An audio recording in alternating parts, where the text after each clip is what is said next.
Bonjour Ali, c'est Bonjour. vraiment plaisir de te revoir ici à Dar es Salaam.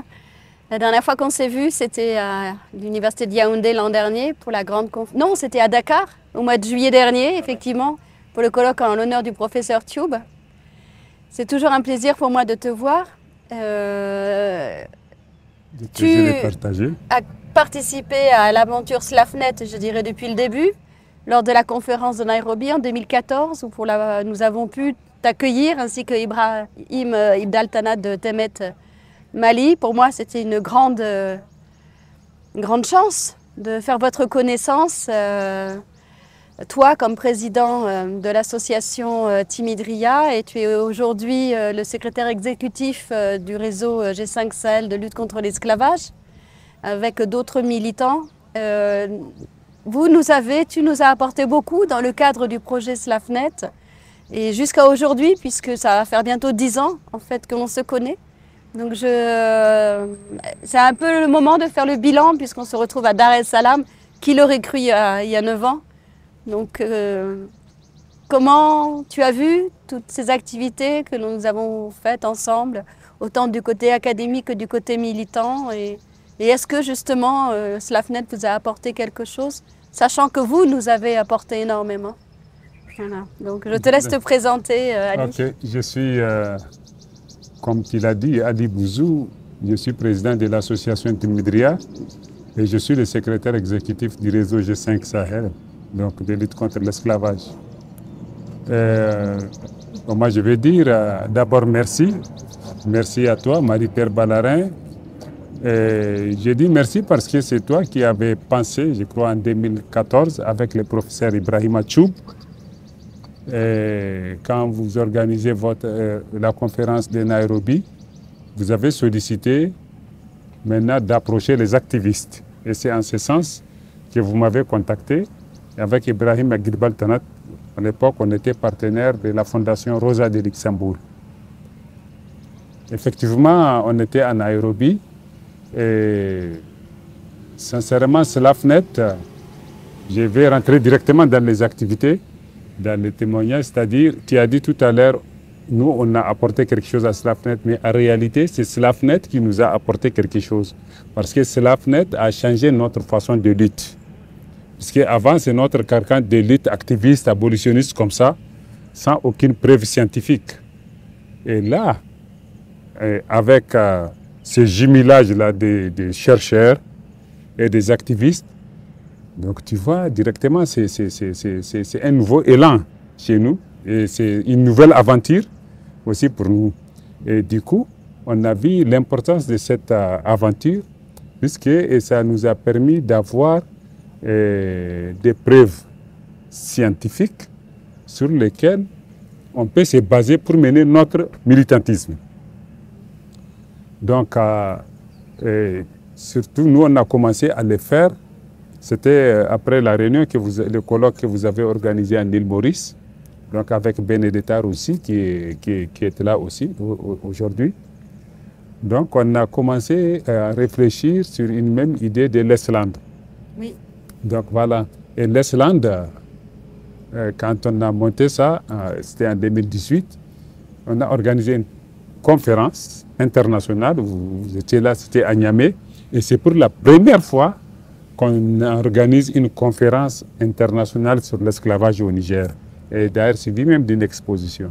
Oui, est-ce que tu peux juste, je me permets de te couper, tu peux dire ce qu'est l'Esland exactement?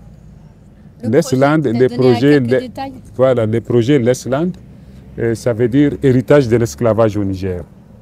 Donc c'est ça, Legacies of Slavery in Niger. Et ce projet a eu 3 volets. C'est-à-dire, le premier volet, c'est la recherche. Donc, le deuxième volet, c'est l'exposition. Et le troisième, c'est le développement.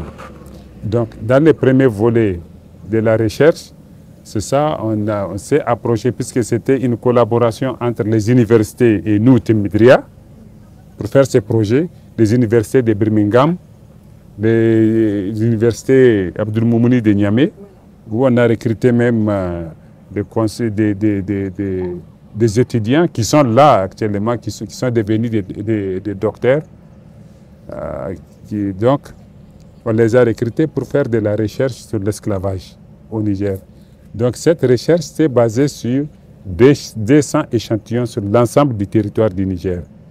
Et l'objectif, c'était de savoir est-ce que l'esclavage existe encore au Niger et s'il existe, quelles sont les différentes formes qui sont là et quelles sont les différentes définitions que les victimes elles-mêmes pensent de la question de l'esclavage. Donc ça a été fait ainsi. Donc Dieu a fait qu'après presque 6 mois de recherche terrain, donc on a fait l'atelier de restitution et les résultats, et c'était extrêmement important, les résultats a prouvé l'existence, d'ailleurs la persistance même du phénomène de l'esclavage. Et il nous a donné plusieurs définitions de l'esclavage et plusieurs témoignages, soit du côté des victimes elles-mêmes, du côté des esclavagistes et même du côté politique. Chacun a sa façon de voir l'esclavage. Mais nous, le plus important, c'est qu'il est là, sur plusieurs facettes, donc il faut lutter contre. Et à travers ces projets, on a aussi, on s'est engagé sur la sensibilisation des jeunes qui ne connaissent même pas l'esclavage, donc à travers l'art, les musiques. Oui, je me souviens, vous avez organisé un concert. Un concours, voilà, un concert, il y a eu un concours où il y a eu déjà premier prix, deuxième prix, ainsi de suite. Il y a eu un grand concert aussi, à l'université même de Niamey, où c'était des musiques rap. Rap, c'est des musiques de jeunes. Et à travers ces rap, ils ont diffusé des messages sur la question de l'esclavage. Et aujourd'hui, l'importance de ça, c'est qu'il y a plusieurs étudiants maintenant qui viennent à Timidria pour faire des stages sur la question de l'esclavage. Et ça, c'est extrêmement important. Donc, voilà, en gros, l'exposition qu'on a eu à faire, c'est pour la première fois. On a fait exposition au Niger sur l'esclavage. Et cette exposition-là, on donnait les preuves, en fait, l'appui que les esclaves font pour le développement du Niger et des esclavagistes eux-mêmes. C'est-à-dire à travers l'artisanat qu'ils sont en train de faire, à travers la tisserie, à travers la main-d'œuvre même, les champs, on cultive, on récolte les milles, on vend, le commerce, tout. On a montré qu'en réalité, ils contribuent beaucoup à l'économie du pays. Donc voilà, en gros, ce que nous avons fait dans le cadre de l'Esland, et qui d'ailleurs, par après, certains chercheurs là, qui ont travaillé dans le cadre de l'Esland, d'autres ont trouvé des bourses pour aller ailleurs étudier, le cas de Hamis qui est à Beyrouth, et puis le cas de Aïcha Kolan et lui-même, les musiciens Yacouba, qui aujourd'hui travaillent pour un projet américain qui s'appelle Inclusive Project. Et ils ont un salaire. Et voilà, ils présentent des choses à l'ONU, donc au niveau de l'Assemblée générale des Nations unies. Donc voilà ce que cela a apporté. Et ça aurait été que Slafnet ne nous a pas invités, on ne va pas voir ça. Donc tout ça, c'est Slafnet qui a mené. Moi, personnellement, j'ai intervenu à l'université de Nice. Oui, il y a 2 ans. Il y a 2 ans de cela. Et j'ai trouvé des étudiants vraiment qui veulent trop comprendre cette question de l'esclavage. Et c'est pour la première fois, moi je viens à Nice, à l'université de Nice, pour vraiment apprendre aux gens, aux étudiants, les différentes formes de l'esclavage qu'il y a au Niger et même au Sahel. Donc, d'ailleurs, même la constitution de notre réseau, en fait, sa force, et Slafnet en fait partie, parce que toutes les conférences que nous organisons, même celle de l'année passée à Niamey, il y a eu l'appui de Slafnet. Oui, c'est vrai. Voilà, et l'Esland. Donc, en tout cas, il nous appuie beaucoup. Et voilà ce que nous recherchons. Ça veut dire que c'est une nouvelle idéologie qui montre que ce ne sont pas seulement les abolitionnistes qui luttent contre l'esclavage, mais aussi il y a des chercheurs qui sont là au niveau national et international qui sont en train de devenir des abolitionnistes, et même puisqu'ils nous donnent des preuves. Donc ils sont contre. Et en fait, il faut nous montrer clairement d'où est-ce que cet esclavage-là est né, comment c'est parti et comment faire pour contribuer à son éradication. Et je crois qu'avec SLAFNet et l'Esland, l'Esland d'ailleurs qui devient maintenant AFRAB, donc je pense qu'on va faire beaucoup de choses. Oui, parce que maintenant, effectivement, je vois bien qu'il y a eu un pas de fait important depuis 2014, on va dire. Comment tu vois la suite maintenant?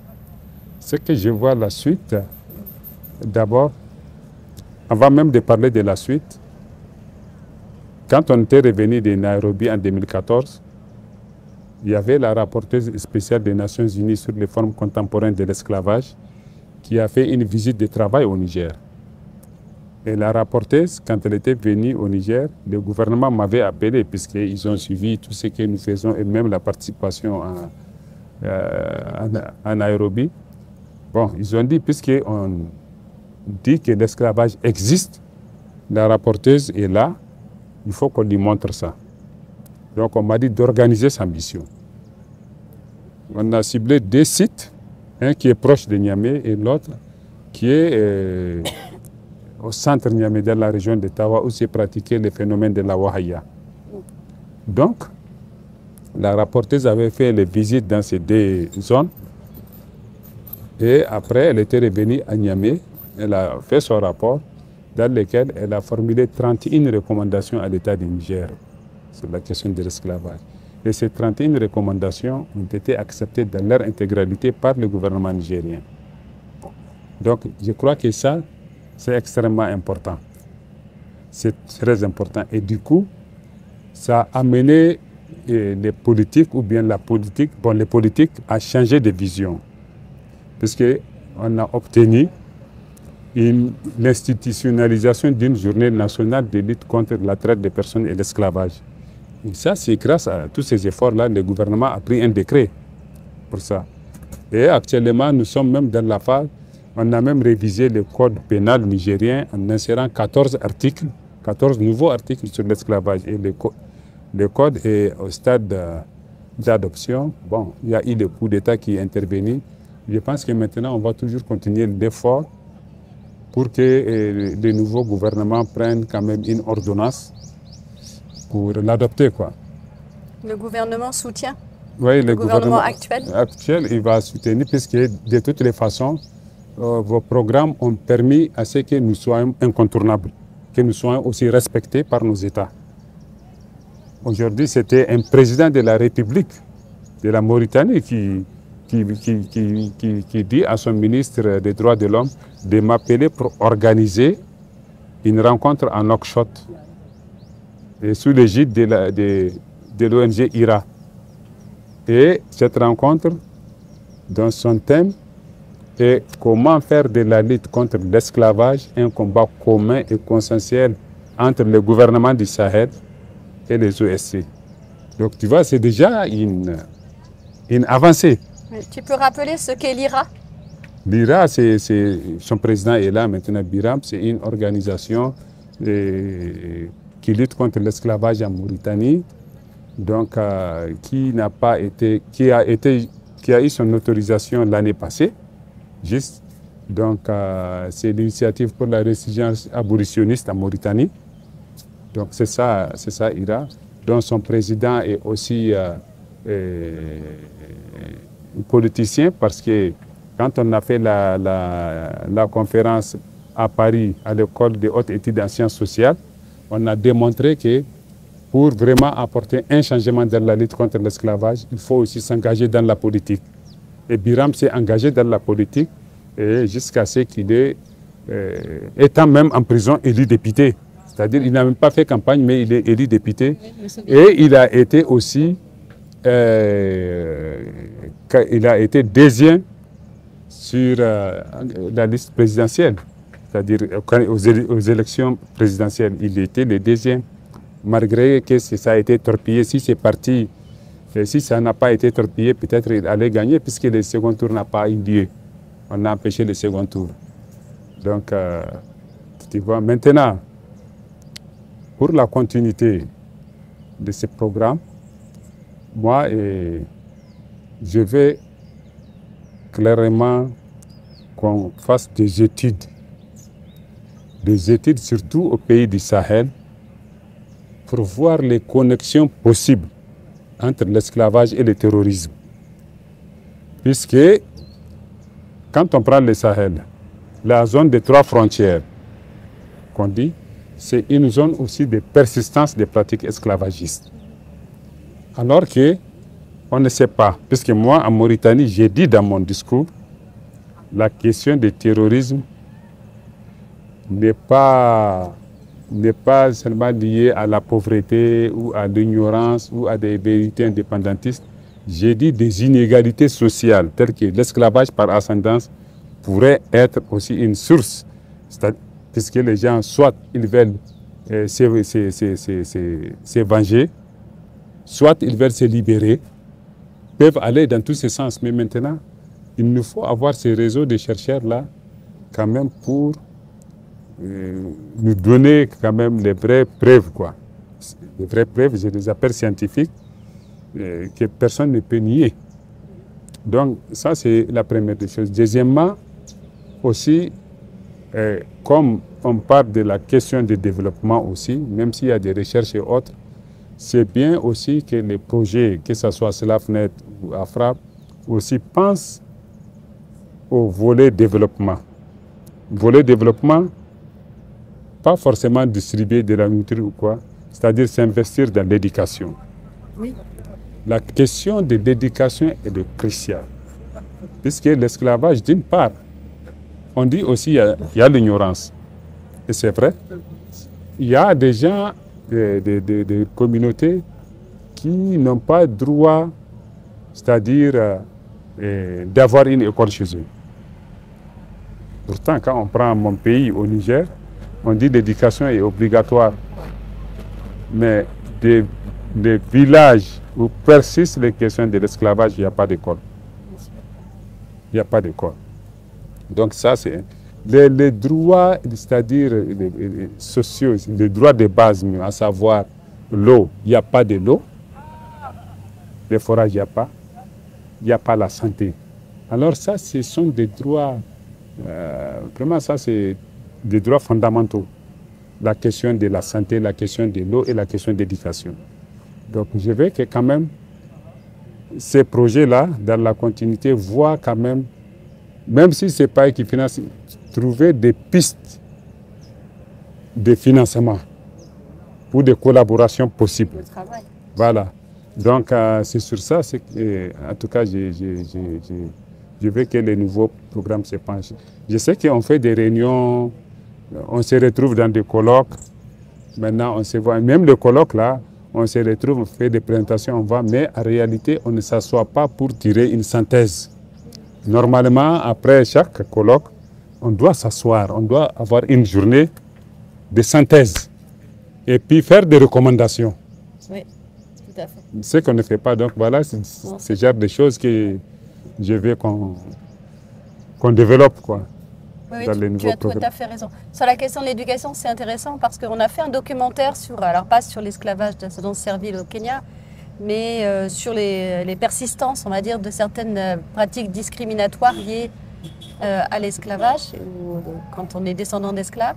Il y a un des interlocuteurs qui disait la même chose que toi. Ce qui peut vraiment enrayer l'esclavage, c'est l'éducation. Oui, oui, c'est l'éducation. Et là, on était dans une petite île au sud du Tanzanie, du Kenya. Voilà.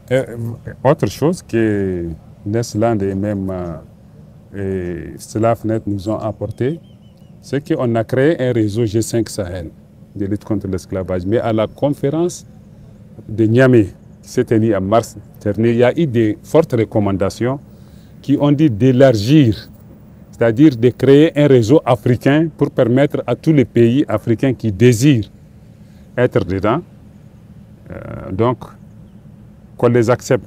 Et c'est pour cela quand Benedetta a dit à cette conférence d'ici Tanzanie, bien que c'est un pays anglophone, mais c'est l'Afrique, Donc on dit on est d'accord pour venir faire une table ronde.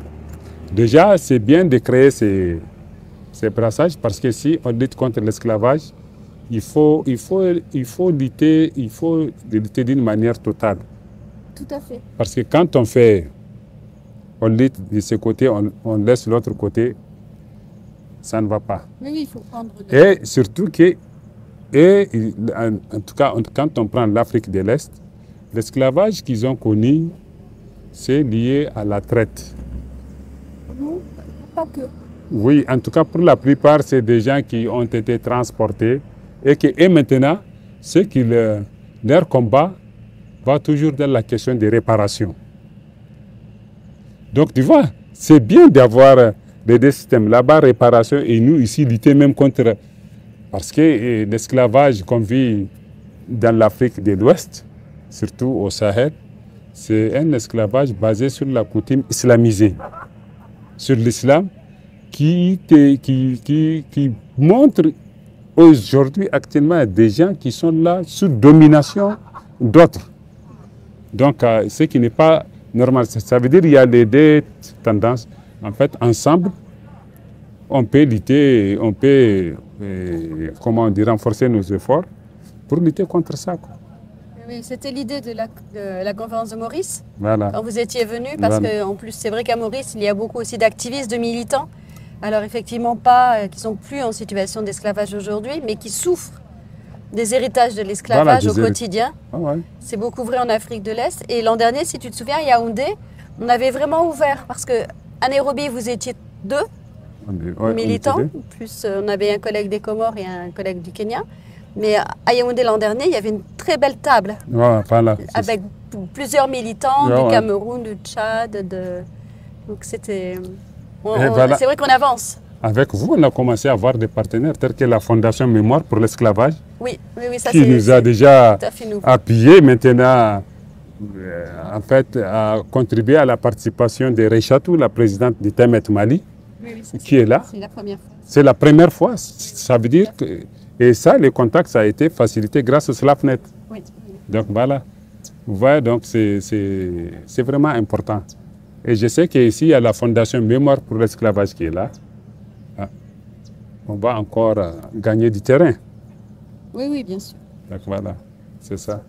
J'aurais voulu aussi insister sur des nouveaux programmes là que vous allez faire. C'est peut-être pour mieux nous aider. Si le nouveau programme peut chercher, c'est-à-dire des bourses ou bien créer une synergie entre vos étudiants là-bas et nous, les organisations ici, et entre nous-mêmes, puisque quand vous prenez Temidria, c'est une association qui a à peu près 450 000 membres. Il y a des jeunes étudiants, il y a tout le monde dedans, il y a les femmes, et des étudiants qui ont besoin d'avoir des bourses pour étudier soit des sociologues ou des historiens. Ouais. C'est-à-dire, si on peut... Et puis même vous, là-bas, si vous avez des stagiaires, vous pouvez les envoyer chez nous pour voir les réalités qui sont là, quoi. C'est-à-dire, si on peut développer ça, ça sera... Oui, bien sûr. Ça sera un grand partenariat, quoi. Merci beaucoup, Ali. Merci. Merci à toi. Merci. C'est presque 10 ans d'amitié aussi. En tout cas, c'est pas caillou. C'est pas caillou. Vraiment, voilà.